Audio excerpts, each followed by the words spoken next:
Hello sa inyong lahat. Ako si May. Ngayong araw, gusto kong ibahagi ang karanasan ng isang sister. Minsan siyang matatag na naniwala sa kasabihang nagpapaganda ang isang babae para sa kanyang tagahanga.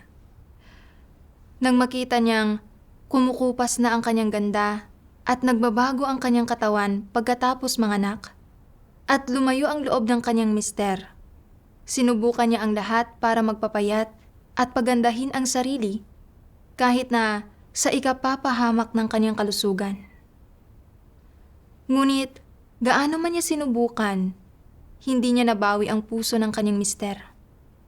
Nahulog siya sa pasakit at kawalan ng pag-asa.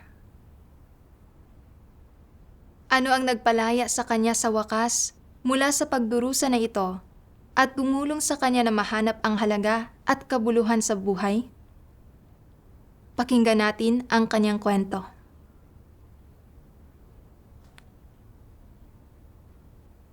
Mula pa noong unang panahon sa China, may kasabihan ng nagpapaganda ang isang babae para sa kanyang tagahanga.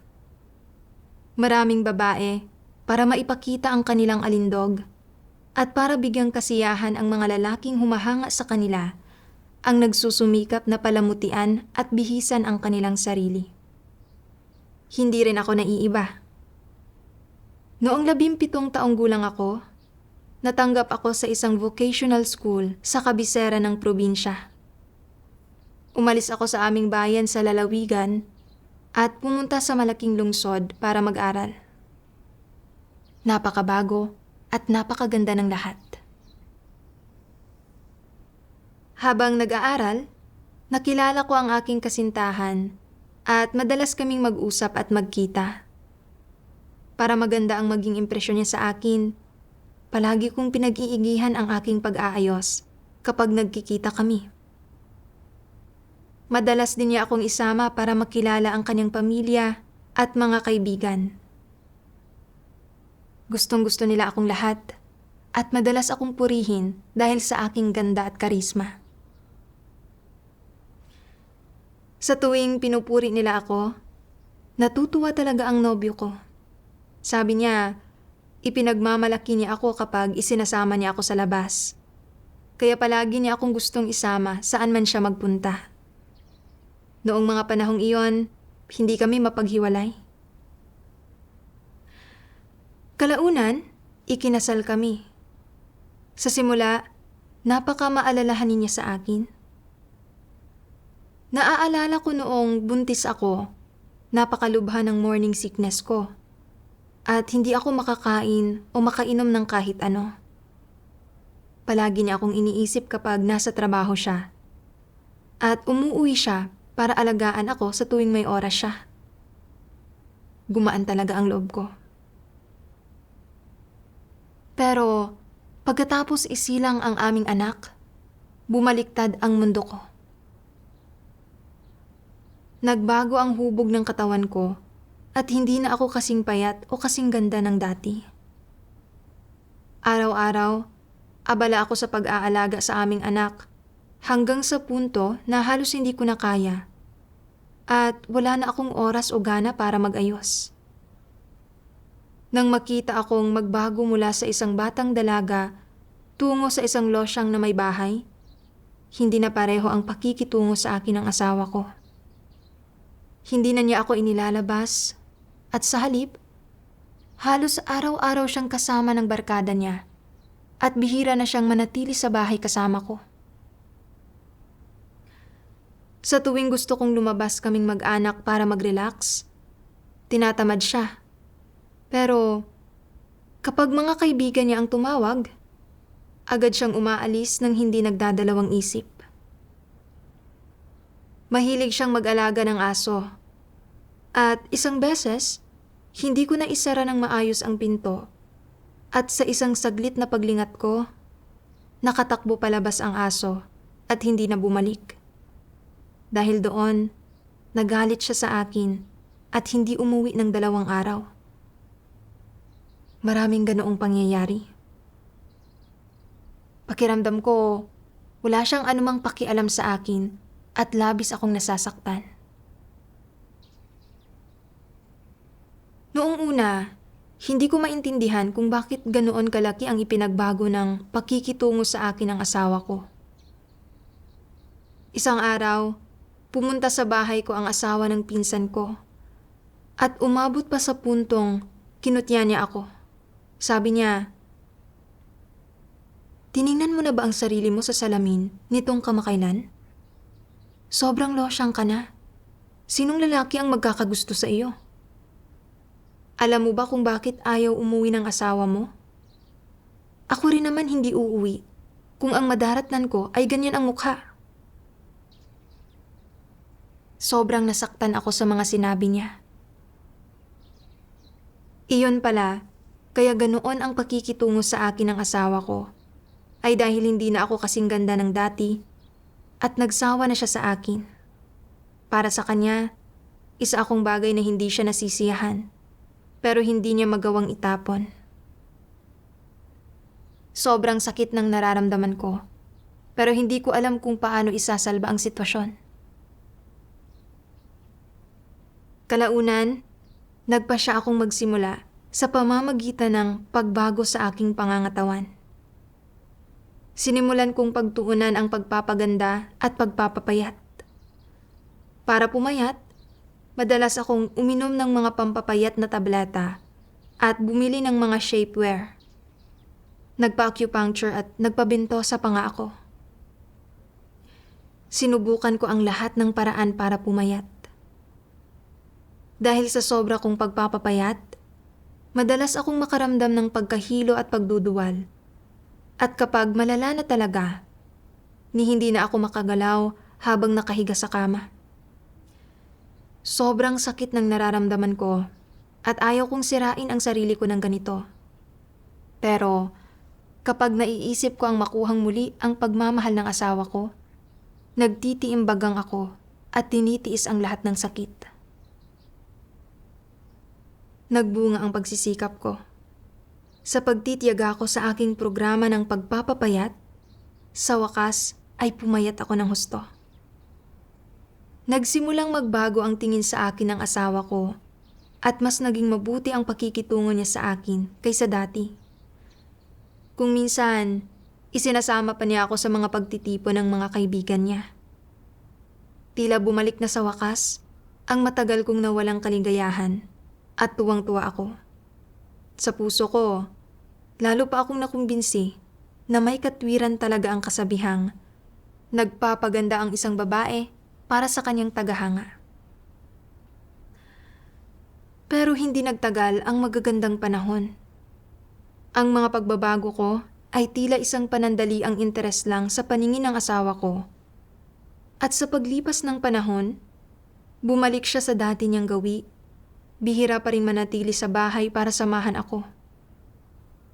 Kahit kapag wala siyang mga lakad, natutulog lang siya o nanonood ng TV sa bahay. Halos hindi siya nagpapakita ng pag-aalala o nakikipagkwentuhan sa akin.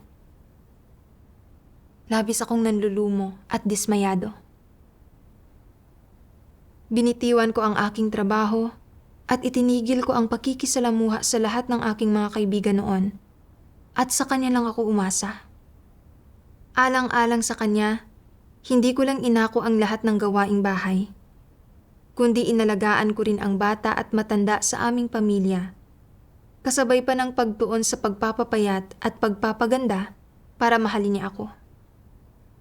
Pero ang kapalit lang na natanggap ko ay ang kanyang kawalang pakialam at pagkawalang bahala. Madalas akong makaramdam ng kalungkutan, kawalang magawa, pighati, at kawalang pag-asa. Napakaraming beses na naglakad akong mag-isa sa kalsada o sa tabi ng kanal at gusto ko na talagang tapusin ang lahat. Pero kapag naiisip ko ang aking maliit na anak at matatandang magulang, sadyang hindi ko magawang sumuko. Paulit-ulit akong tumitingala sa langit at sa puso ko, patuloy akong sumisigaw. O langit sa kaitaasan, bakit ganito kasakit ang buhay ko? Ano ang dapat kong gawin? Kalaunan, dumating sa akin ang pagliligtas ng Diyos sa mga huling araw. At sa pagkain at pag-inom ng mga salita ng Diyos kasama ang mga kapatid sa mga pagtitipon, naunawaan ko na binabantayan ng Diyos ang sangkatauhan araw at gabi. Pero ang sangkatauhan ay ginawang tiwali ni Satanas. Hindi natin alam kung saan tayo nanggaling o kung saan tayo patungo, lalo na kung paano mamuhay. Kaya lang nating magpumiglas ng walang magawa sa gitna ng pasakit. Ang lahat ng ito ay dahil hindi tayo nakikinig sa mga salita ng Diyos at napalayo tayo mula sa kanyang pangangalaga. At ito ay idinulot ng panlilihis at pamiminsala sa atin ni Satanas. Napagtanto ko rin na bilang isang nilikha, dapat hangarin ng isang tao ang katotohanan at tuparin ang kanyang mga tungkulin, at saka lamang magkakaroon ng kabuluhan ang buhay. Nang makita ko ang mga kapatid na nangangaral ng ebanghelyo, ginagawa ang kanilang mga tungkulin, at namumuhay ng makabuluhan at masaya araw-araw, labis akong nainggit. Ang mga araw ko ay umiikot lang sa mga gawain sa kusina at sa asawa ko. Namumuhay ako ng walang nararating sa buhay, at bilang resulta, wala akong nakamit, at naiwan akong niyurakan, sugatan, at nilamon ng di matiis na pasakit. Anong halaga o kabuluhan mayroon ang ganoong buhay? Sinuri ko ang puso ko. Tinanong ko ang aking sarili. Ito ba talaga ang buhay na gusto ko? Hindi. Hindi ito iyon. Hindi ako pwedeng mamuhay ng ganito. Kaya, sinimulan kong gawin ang mga tungkulin ko sa iglesia. Noong mga panahong iyon, hindi ko pinagnilayan kung tama ba ang ideya na nagpapaganda ang isang babae para sa kanyang tagahanga o inisip kung may problema ba sa aking paghahangad. Hanggang sa kalaunan, nang mabasa ko ang tungkol sa paglalantad ng Diyos sa mga walang katotohanang aspekto ng kasabihang nagpapaganda ang isang babae para sa kanyang tagahanga, saka ko lang sinimulang magbalik tanaw tungkol sa lahat ng bagay na nangyari sa akin at pagnilayan at unawain kung gaano kawalang kabuluhan at katawa-tawa ang mga dati kong paghahangad. Sabi ng makapangyarihang Diyos, ang kasabihan mismo na nagpapaganda ang isang babae para sa kanyang tagahanga ay inilalagay ang mga kababaihan sa isang di pantay na posisyon sa mga lalaki. Hinihingi nito sa mga babae na magpaganda para mapalugod ang mga kalalakihan, na mamuhay alang-alang sa kaligayahan ng mga kalalakihan, at na madama ang isang karangalan sa tuwing may nagkakagusto at humahanga sa kanila. Ito ay hindi pantay. Ito mismo ay isang tunay na pagsasalamin ng mababang katayuan ng mga kababaihan. Ang implikasyon ng kasabihan na nagpapaganda ang isang babae para sa kanyang tagahanga ay na nagugustuhan man ng iba ang isang babae dahil sa kanyang magandang hitsura, o nakakaakit man siya ng pagmamahal ng mga kalalakihan dahil marunong siyang magpaganda ng sarili para maging kaaya-aya sa paningin, dapat siyang makaramdam ng kaligayahan at karangalan dahil dito. Ito mismo ay isang paghamak sa mga kababaihan.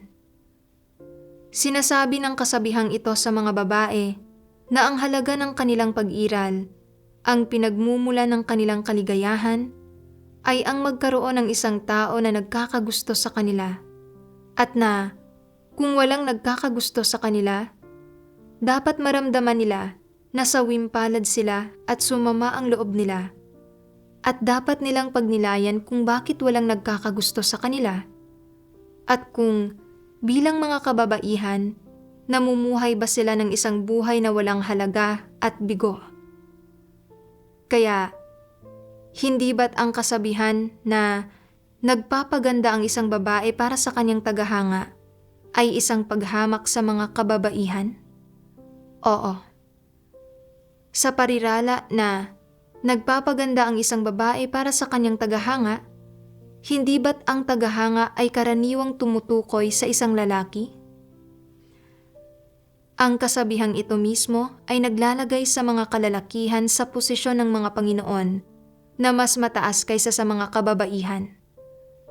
Ibig sabihin ito na ang isang babae ay dapat makaramdam ng karangalan na ang isang lalaki, ang isang Panginoon, ay gusto at pinapahalagahan siya. Kung ang isang lalaki, ang isang Panginoon, ay hindi siya gusto, kung gayon ay may mali sa kanya, hindi siya kaibig-ibig, isa siyang kabiguan sa buhay, at hindi siya kalipikado na maging babae. Kita mo, hindi halatang itinataas nito ang katayuan ng mga lalaki, na tinutulutan ang mga ito na tapakan ang leeg ng mga kababaihan at maging dominante sa kanila. Naririto ang mali sa kasabihan na nagpapaganda ang isang babae para sa kanyang tagahanga. Pagkatapos basahin ang mga salita ng Diyos, naunawaan ko na ang pariralang nagpapaganda ang isang babae para sa kanyang tagahanga ay likas na mali. Sa paglalagay sa mga lalaki bilang mas mataas kaysa sa mga babae, walang dudang pinabababa nito ang halaga ng mga babae. Nagiging dahilan ito para hindi namamalayang ituring ng mga babae ang mga lalaki bilang kanilang mga pinuno, para isipin na ang buhay ng mga babae ay dapat umikot sa mga lalaki, at para maging masaya kapag natatamo nila ang pabor at paghanga ng mga lalaki.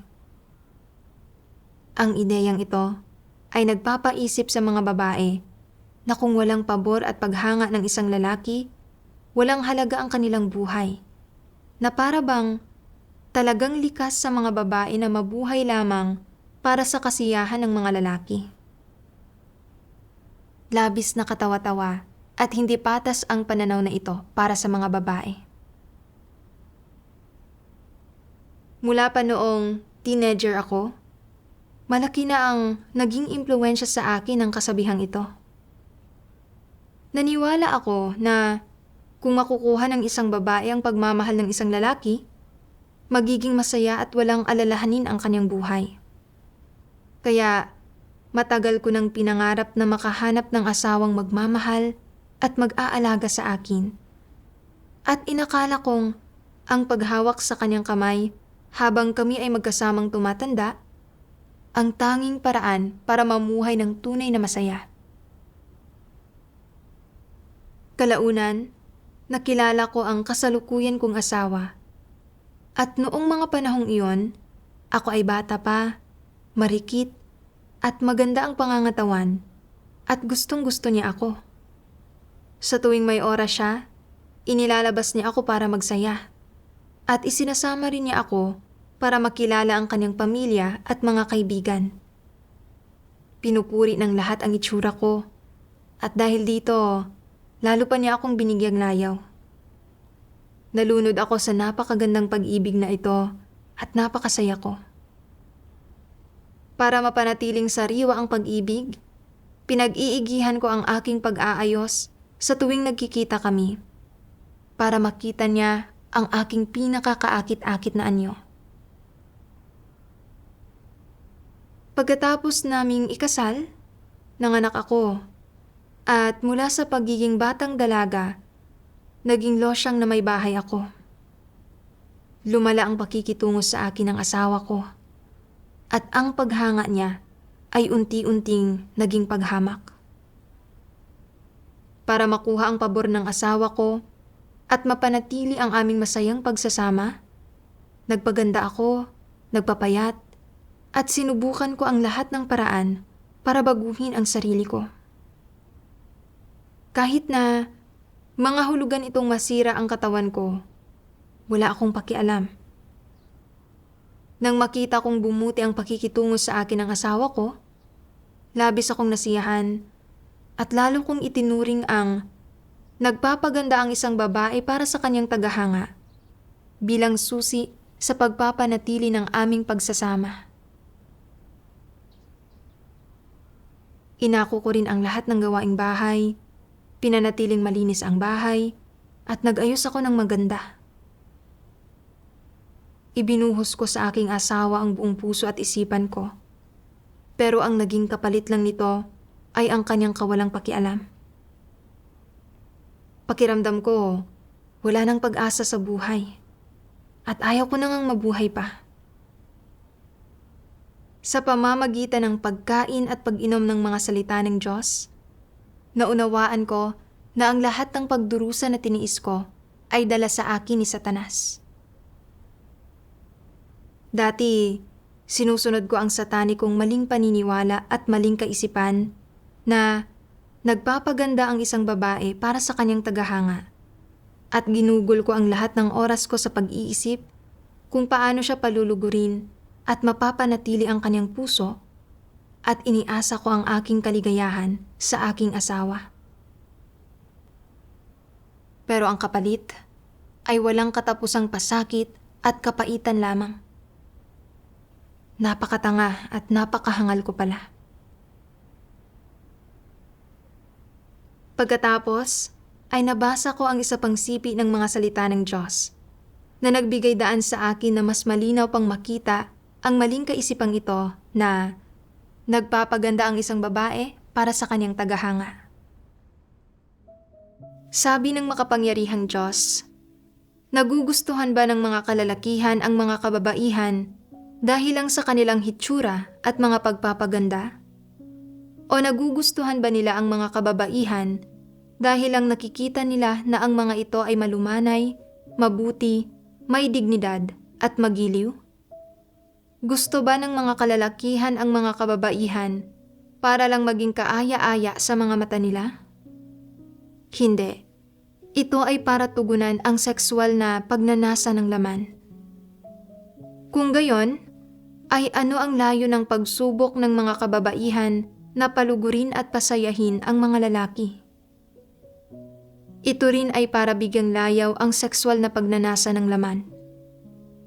Ibig sabihin, ang mga kalalakihan at kababaihan ay kapwa may mga pangangailangan pagdating sa isa't isa. At ang pinakabatayan sa mga pangangailangang ito ay ang sexual na pagnanasa ng laman. Ang pangangailangan ng isang lalaki sa isang babae ay hindi lang tungkol sa pagkagusto sa hitsura nito, kundi batay roon ang mata mo ito sa isang pisikal na paraan. Sa diretsahang pananalita, ang mata mo ang katawan nito para matugunan ang sarili niyang sexual na pagnanasa. Sa makatwid, ang layon sa likod ng kasabihan na nagpapaganda ang isang babae para sa kanyang tagahanga, sa aktwal ay para tugunan ang sexual na pagnanasa ng mga kalalakihan.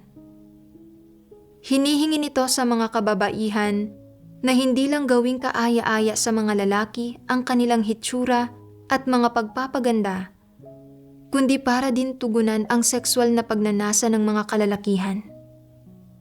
Hindi ba't napakahamak ng gayong paraan ng pamumuhay?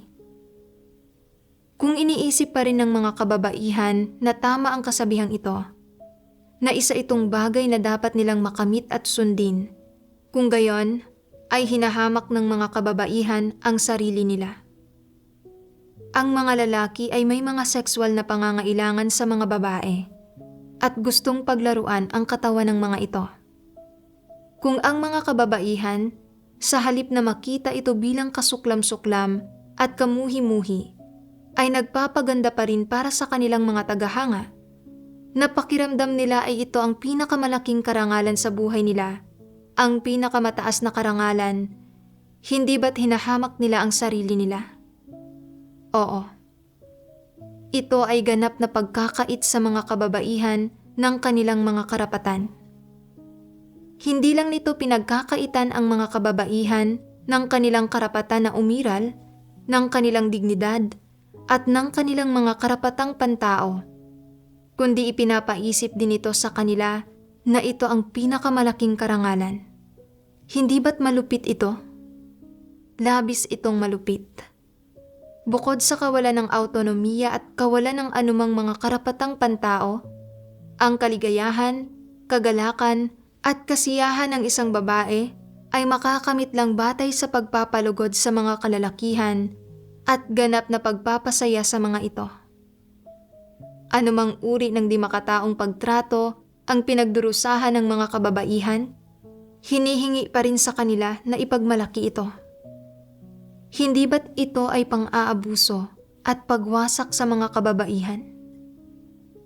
Mga makabago o makalumang kababaihan man, itinuturing nilang lahat ang kasabihan na nagpapaganda ang isang babae para sa kanyang tagahanga bilang ang motto nila, bilang ang layo ng kanilang buhay. Hindi ba't ganap itong mali? Hindi ba't isa itong panlalansi na ginagamit ni Satanas para abusuhin at ilihis ang mga tao? Oo. Ang layo ng pagsasabi ng mga tao na nagpapaganda ang isang babae para sa kanyang tagahanga ay tiyak na hindi kasing simple ng pagpapahalaga ng isang lalaki sa isang babae. Tiyak na inilalagay nito ang mga lalaki sa isang posisyon kung saan dominante sila sa mga babae. Sa mas tumpak na pananalita, lumitaw ang kasabihang ito sa ilalim ng pananaw sa moralidad na ang mga lalaki ay superior at ang mga babae ay mas mababa. Dagdag pa, ang realidad ay na ang mga kababaihan ay isang madaling maapektuhan na grupo sa ilalim ng anumang sistemang panlipunan na tinitingnan bilang mga kadugtong at laruan ng mga kalalakihan. Sa makatwid, ang kasabihan na nagpapaganda ang isang babae para sa kanyang tagahanga ay tiyak na isang paninirang puri sa lahat ng kababaihan. Kung ang mga kababaihan ay partikular na sumasang-ayon sa kasabihang ito, isa itong kapighatian para sa mga kababaihan at dapat makaramdam ng pagkasuklam ang isang tao sa lahat ng kababaihang sumasang-ayon dito. Mula sa mga salita ng Diyos, malinaw kong nakita na kung gusto man ng mga lalaki ang mga babae o sinusubukan man ng mga babae na palugurin ang mga lalaki, ang layunin nila ay magpakasasa sa mga pagnanasa ng laman. Ang tiwaling sangkatauhan ay walang tamang pananaw sa buhay at hindi alam kung paano tuparin ang mga responsibilidad nito para mapanatili ang isang normal na buhay may asawa. Kapag nagsasama ang mga lalaki at babae, kadalasan ay tungkol ito sa pagpapakawala ng kanilang mga makalamang pagnanasa. Ang mga babae, para matugunan ang mga pagnanasa ng mga lalaki, ay kailangang gumawa ng lahat ng paraan para palamutihan ang kanilang sarili upang subukang palugurin ang mga lalaki. Subalit, pinaglalaruan ng mga lalaki ang mga babae habang inaasahan nilang magpapaganda ang mga babae para sa kanilang kasiyahan. Ang lohika nito ay lubos na kakatwa. Isa lamang itong pakana ni Satanas para yurakan at wasakin ang mga babae.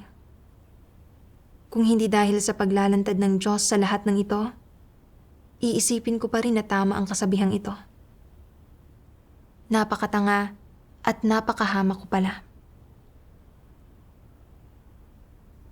Noong ako ay bata pa, marikit at may magandang pangangatawan, ang paglabas kasama ang aking asawa ay nagpaganda ng imahe niya at lubos na nabigyang kasiyahan ang kanyang banidad, kaya naging mabuti ang pakikitungo niya sa akin. Pagkatapos kong manganak, hindi na ako kasing payat at kasing ganda ng dati, kaya lumabas ang tunay niyang kulay. Ang dati niyang labis na paghanga at pagkagiliw ay unti-unting naging paghamak at panlalamig. Para mahalin akong muli ng asawa ko, sinubukan kong gumawa ng mga paraan para palugurin siya. Sinubukan ko ang lahat ng paraan para pagandahin ang sarili ko at magpapayat. Ngunit, nasiyahan lamang siya rito bilang isang pansamantalang interes at wala itong nagawa para mapabuti ang aming buhay may asawa. Namumuhay kami sa ilalim ng iisang bubong, pero para kaming mga estranghero. Ang pakiramdam na iyon ay madalas na nagdulot sa akin ng pagkabalisa at pasakit.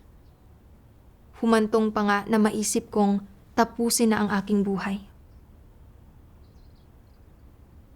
Pagkatapos lang basahin ang mga salita ng Diyos, ako nagnilay-nilay at napagtanto kong hindi pala tunay ang dating pagkagusto sa akin ng asawa ko. Gusto niya lang pala ang itsura ko.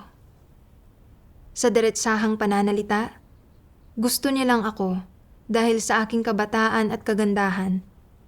At nang kumupas ang aking ganda at nagbago ang hubog ng katawan ko, nalantad na lahat ang kanyang paghamak at panlalamig.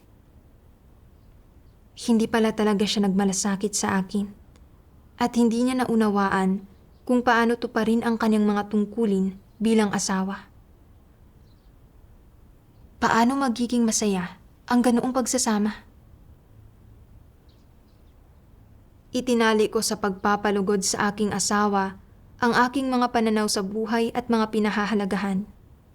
Maling inaakala na sa pagkuha sa pabor ng aking asawa ay mapapanatili ko ang kanyang puso at na sa ganitong paraan lamang magiging masaya at may kagalakan ang aking buhay. Bilang resulta, pinahirapan ko ang aking sarili hanggang sa puntong hindi na matiis ang pagdurusa. Ang lahat ng ito ay dahil sa aking mga maling perspektiba sa likod ng aking paghahangad. Saka ko lamang malinaw na nakita na kung mamumuhay ang isang babae ayon sa ideya na nagpapaganda ang isang babae para sa kanyang tagahanga, maluloko lang siya ni Satanas at sa huli ay magiging biktima siya nito. Tunay na kaawa-awa at kalunos-lunos ito. Nagbasa pa ako ng mga salita ng Diyos at naunawaan ko kung paano tingnan ng tama ang ugnayan sa pagitan ng mga kalalakihan at mga kababaihan. Sabi ng makapangyarihang Diyos,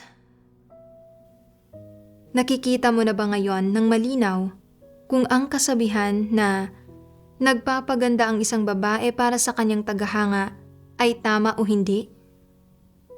Hindi ito tama. Ang kasabihang ito ay hindi isang positibong bagay, ni hindi ito isang tamang kaisipan o pananaw. Tumingin sa Biblia at sa mga salitang ipinahayag ng Diyos.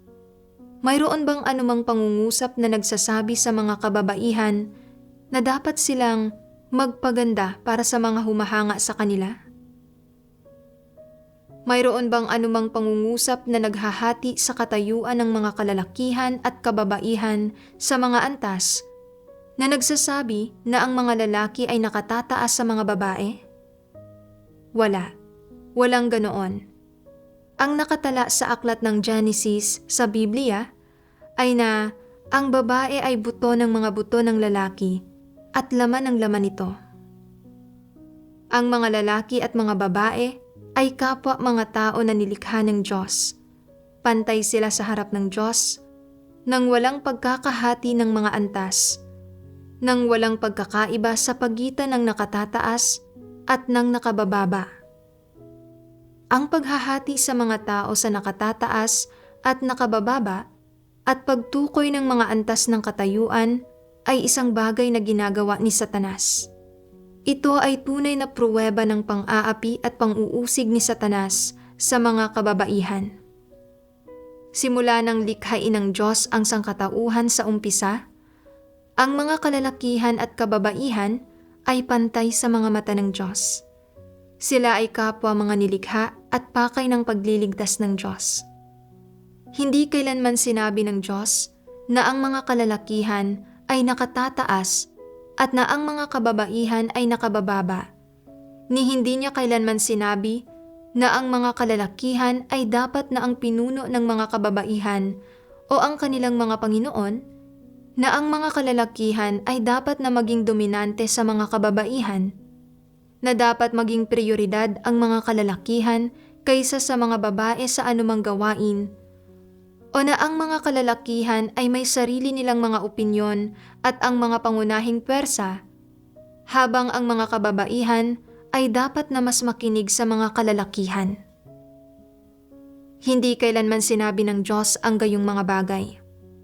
Dahil lang sa pagtitiwali ni Satanas, kaya lumitaw sa gitna ng mga tao ang mga kasabihan tungkol sa pagiging mas nakatataas ng mga kalalakihan at pagiging mas nakabababa ng mga kababaihan, at pagkatapos ay nabuo ang kalakarang ito sa buong lipunan at sa buong sangkatauhan nang palaging sinusupil ang mga kababaihan sa ilalim ng awtoridad ng lalaki.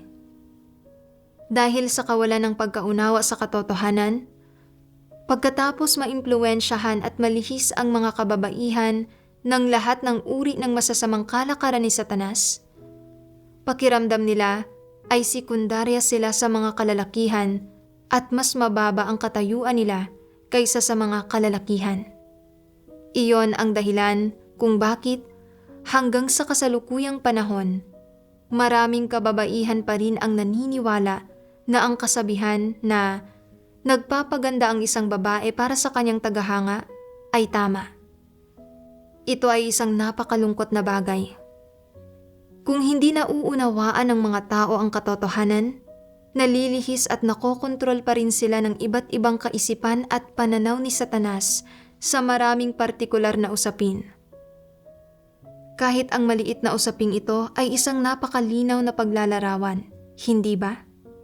Oo. Bilang mga miyembro ng nilikhang sangkatauhan, ang mga kababaihan ay naiiba sa mga kalalakihan tanging sa kasarian at pisyolohiya. Sa ibang mga aspekto, walang anumang mga pagkakaiba. Sa mga mata ng Diyos, ang mga kalalakihan at kababaihan ay walang anumang mga pagkakaiba sa katayuan. Sa anumang mga sitwasyon, hindi kailanman humingi ang Diyos sa mga kababaihan ng naiiba sa mga hinihingi niya sa mga kalalakihan.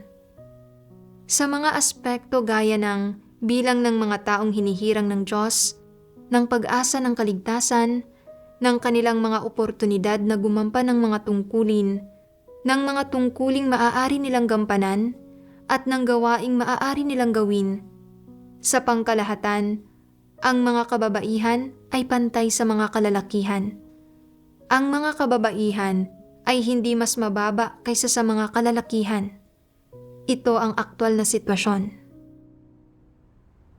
Mula sa mga salita ng Diyos, naunawaan ko na lalaki man o babae, lahat ng tao ay mga nilikha at pantay-pantay sa harap ng Diyos. Walang bagay na gaya ng mas nakatataas ang lalaki o mas nakabababa ang babae. Nilikha ng Diyos ang lalaki at babae at isinaayos para sa kanila ang pag-aasawa at pamilya, umaasang sasamahan ng mga tao ang isa't isa at tutuparin nila ang kanilang mga responsibilidad. Ngunit, ikinikintal ni Satanas sa mga tao ang mga maling paniniwala at maling kaisipan tulad ng nagpapaganda ang isang babae para sa kanyang tagahanga at ang mga lalaki ay nakatataas sa mga babae na naglalayong supilin at usigin ang mga babae. Dati, palagi akong namumuhay ayon sa walang katotohanang ideya na nagpapaganda ang isang babae para sa kanyang tagahanga at itinuring ko ang aking asawa bilang ang aking sandigan at ang aking lahat-lahat. Piniga ko ang aking utak sa pag-iisip ng mga paraan para palugurin siya. At patuloy pa ngang binago ang aking sarili para sa kanya. Ngunit, hindi naging ayon sa inaasahan ko ang mga bagay. At gaano ko man sinubukang palugurin siya, hindi ko kailanman nakuha ang kanyang tunay na pagmamahal. At naging parang mga estranghero kami sa isa't isa. Nagreklamo ako na wala siyang malasakit o pagmamahal sa akin. At nagreklamo naman siya na hindi ko siya naiintindihan. Walang pagmamahal o pagsasaalang-alang sa pagitan namin. Nagsimula kaming magtanim ng sama ng loob sa isa't isa at unti-unting nasira ang aming ugnayan. Ngunit, sa pamamagitan ng pagkain at pag-inom ng mga salita ng Diyos, naunawaan ko na sa buhay pamilya, bilang isang asawa, kailangan ko lang tuparin ang sarili kong mga responsibilidad at hindi ako dapat magpakaabalang magsikap na panatilihin ang pagmamahal ng aking asawa. Ni hindi ko rin kailangang subukan ang lahat ng makakaya ko para palugurin siya. Ang paggawa noon ay pagwasak sa sarili ko. Ang mag-asawa ay pantay sa isa't isa at bawat isa ay may sariling mga responsibilidad at obligasyon. Ibig sabihin, sa loob ng balangkas ng pag-aasawa na inorde ng Diyos, dapat nilang tuparin ang kanilang mga responsibilidad sa isa't isa at suportahan ang isa't isa sa bawat yugto ng buhay. Mula sa mga salita ng Diyos, naunawaan ko rin ang isa sa pinakamahalagang katotohanan. Bilang isang nilikha, dapat tuparin ng isang tao ang atas at misyon na ibinigay ng Diyos. Ito ang tunay na kabuluhan at halaga ng buhay. At ito rin ang pinakatamang paghahangad. Tulad ng sinasabi ng Diyos. Ano ang halaga ng buhay ng isang tao? Ito ba ay para lamang sa mga layaw ng laman tulad ng pagkain, pag-inom, at pagpapakaaliw? Hindi. Kung gayon, ano ito? Ibahagi ang inyong mga iniisip. Upang matupad ng maayos ang tungkulin ng isang nilikha, ito man lang ay dapat na makamit ng isang tao sa kanyang buhay. Tama iyan. Sa isang aspekto, ito ay tungkol sa pagtupad ng maayos sa tungkulin ng isang nilikha. Sa isa pa, ito ay tungkol sa paggawa ng mabuti ng lahat ng bagay na kaya mo at sa lahat ng bagay na kaya mong isakatuparan, kahit umabot man lang sa punto kung saan hindi ka inuusig ng iyong konsensya, kung saan maaaring maging payapa ang konsensya mo at makitang katanggap-tanggap ka sa paningin ng iba. Sa mas malalim na pagtingin, sa buong buhay mo, saang pamilya ka man isinilang, anuman ang pinag-aralan mo o ang iyong kakayahan, dapat mong pagbulayan kung ano ang pinakamahalagang katotohanan na dapat maunawaan ng mga tao sa buhay.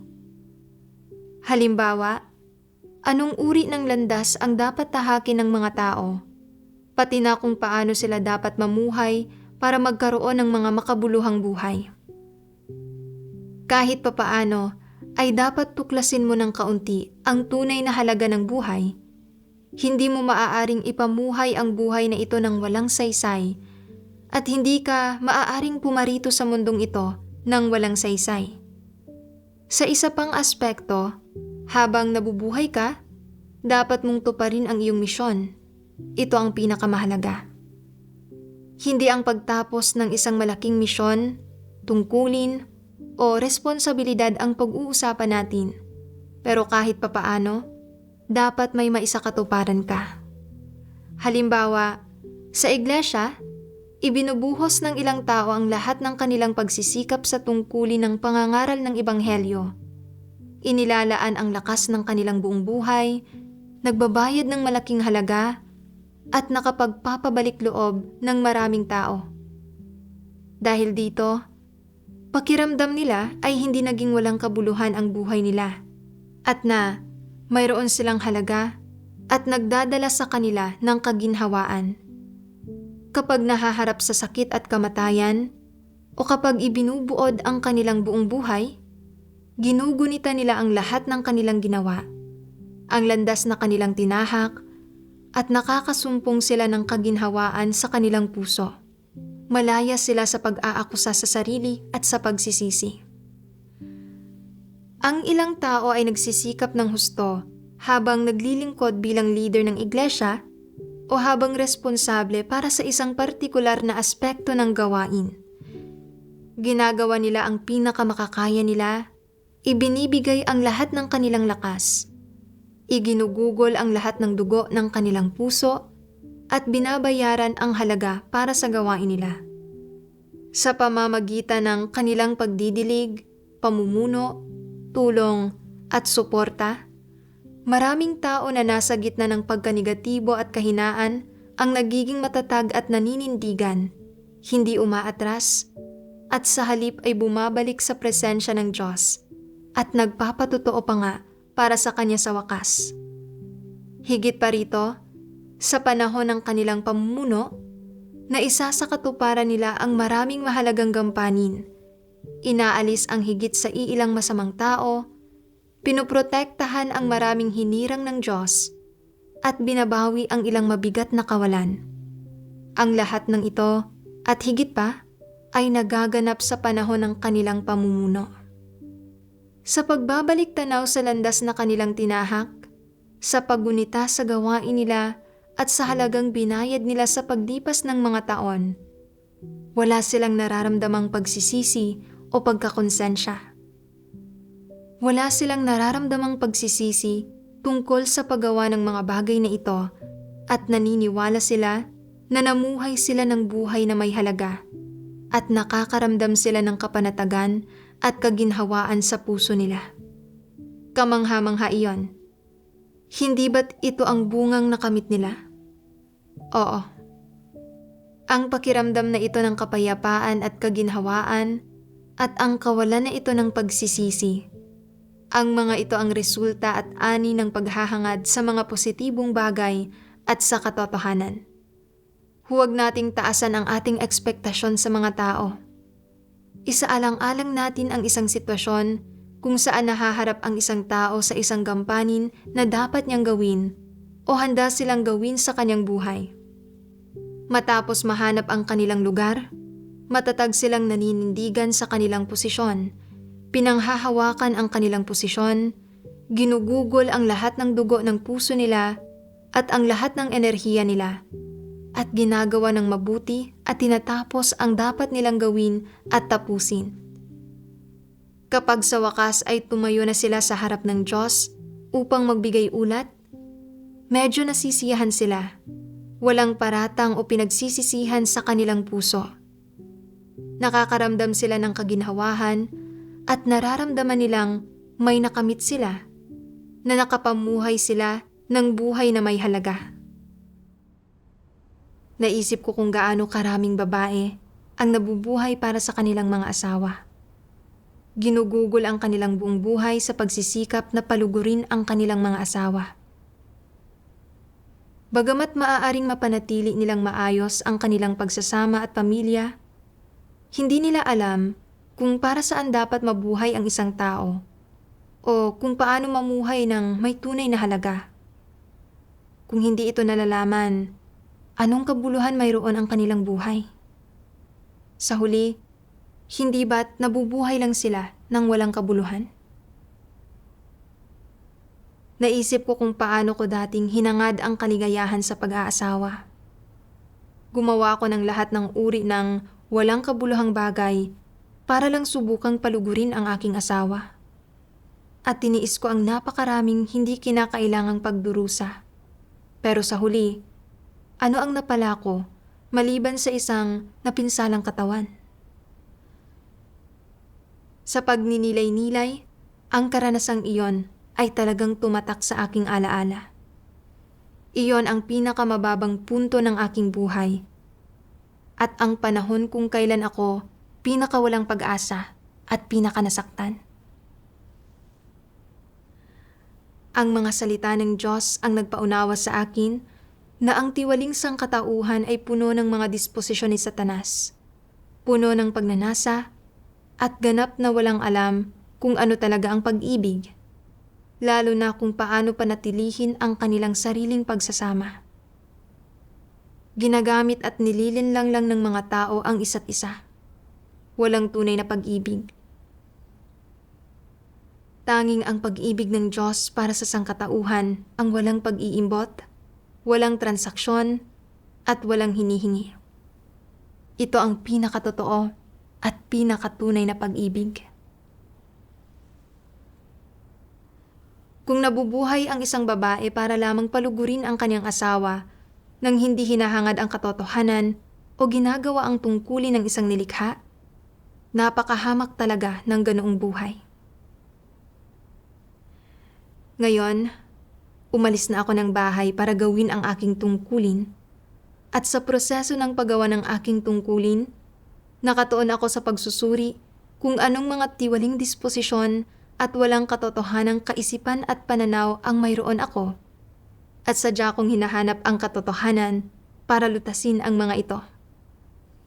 Pakiramdam ko, sa pamumuhay lamang sa ganitong paraan, nagkakaroon ng kabuluhan ang buhay. Salamat sa Diyos sa pag-akay sa akin, palabas sa maling kaisipan at pananaw na nagpapaganda ang isang babae para sa kanyang tagahanga. Pinanghahawakan mo rin ba ang pananaw na nagpapaganda ang isang babae para sa kanyang tagahanga? Nakaka-relate ka ba sa pasakit at paghihirap ng sister na ito? Anong bahagi ng kanyang kwento ang pinakatumatak sa inyo? Huwag mag-atubiling ibahagi ang inyong mga saloobin at kung ano ang inyong natutunan mula sa video na ito sa comment section. Kung nakatulong sa inyo ang kwentong ito, huwag kalimutang panoorin ang ating susunod na patotoo para matuklasan ang mas marami pang tunay na karanasan at kabatiran.